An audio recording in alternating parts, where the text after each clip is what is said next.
C'est ici que Valérie Struyven vient faire son marché. 20 ans qu'elle importe de Chine des boules et des guirlandes pour ses clients français, essentiellement la grande distribution. Valérie, elle, cherche de la qualité mais à moindre coût. Et vous allez voir comment elle s'y prend. Ce matin, elle a rendez-vous dans cette usine de boules de Noël qui a bonne réputation. Bonjour, bienvenue. Ravi de vous rencontrer. C'est le directeur commercial en personne qui l'accueille. Et pour cause, Valérie a de l'argent à dépenser ici en Chine et il le sait. Près de 40 000 € pour une commande de 300 000 boules.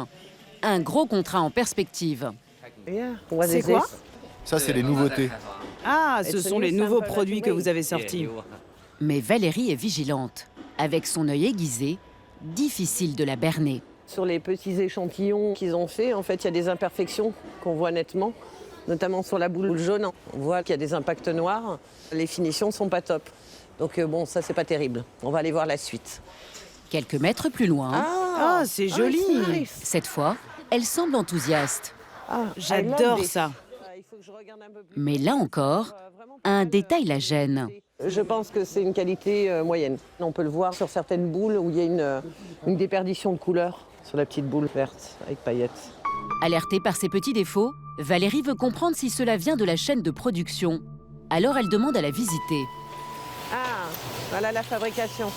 De cette usine sortent chaque jour 300 000 boules, toutes destinées à l'export. La matière première de la boule, donc là, c'est du plastique. Le plastique est fondu,